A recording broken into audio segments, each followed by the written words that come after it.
tip you on. It's called selective gangsterism. You'll call him a rat who you ain't cool with, but a motherfucker cool with or got some business dealings with, they ain't no rat, but they did same type of rat ass type. They ain't no real Wack ain't no real nigga here. So you and Wack had never met or like had a... I'll spit in Wack face, Wack a hoe. Oh, shit. I'll put my finger in Wack ass. Oh, Wack key, 3 finger. He like fingers his ass when I hear 3 finger Wack. Wack a hoe. I'll beat Wack ass. Wack know who I am. Y'all done seen it. He ain't never gonna threaten me. And Wack family in Detroit. Yeah, I was about to ask. They the police. So when he talked about Detroit and him with Detroit, he get your family is the police, nigga. Your family from Inkster. That ain't even Detroit. But we Inkster because Inkster owns some gangster too. But Wack family is the police. But he in Detroit, he running around being escorted by the police. On camera, what in the is educational or meaningful or substantive about that going on there? You got niggas who supposed to be Crips Bloods arguing with each other.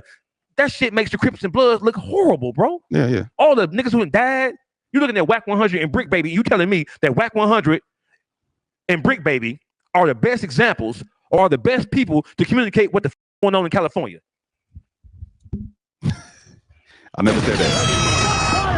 Bro, No Jumper is the worst thing that has happened to YouTube as it relates to the black experience. It's a cancer, period. And anybody up there playing a little WWE game with them all niggas, they all clowns.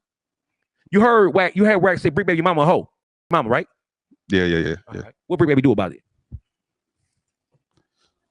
I don't know. But Briccbaby, he on social media talking about Young and Ace and Julio and them. And he talking about what Jacksonville ain't and what Jacksonville is. Nigga, how many Briccbaby specifically, how many you get online talked about when you came to Atlanta, niggas in Atlanta know that you big crippin'. Nigga, you was a pussy down here in Atlanta. They ran your ass about this mother and sent your pussy ass back to California where you belong with that other you got going on. You online sticking your chest out, but wack100 called your mama up. Yeah. Where I'm from, calling my mama a fighting words. Nigga, you want to see me about that. Them niggas a bunch of characters out there. That whole No Jumper shit fake. That shit no purpose. When niggas talk about culture vultures, Allen 22 is worse than Leo Cohen.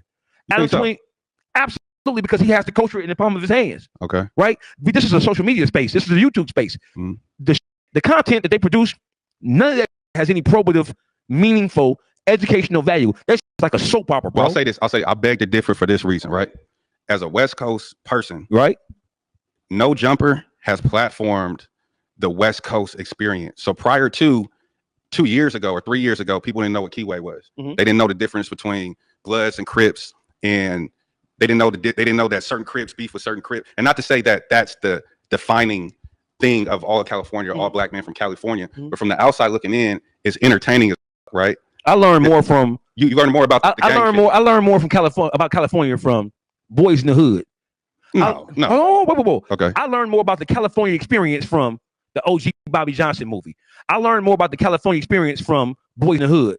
I learned more about the California experience from Poetic Justice. I learned more about the California experience from Training Day than I've ever learned anything from No Jumper, bro. That shit is a bunch of clownery and with up there. But let me ask you this, right? So the movies that you named are 20, 30 years old. And then also we all develop, you know what I'm saying? So we're more. I learned more about California from NWA. Okay. I learned more about California from Snoop. I learned more meaningful things from listening to Snoop and Ice Cube. I learned more about the gang culture from NWA. So how old were you then? Around? I'm a first generation hip hop nigga. Okay. So when NWA came out, I was 16, 17 years old. So their NWA is platforms like No Jumper. I don't disagree with you on that. But I'm just saying that there's nothing. So they're not really. So you learn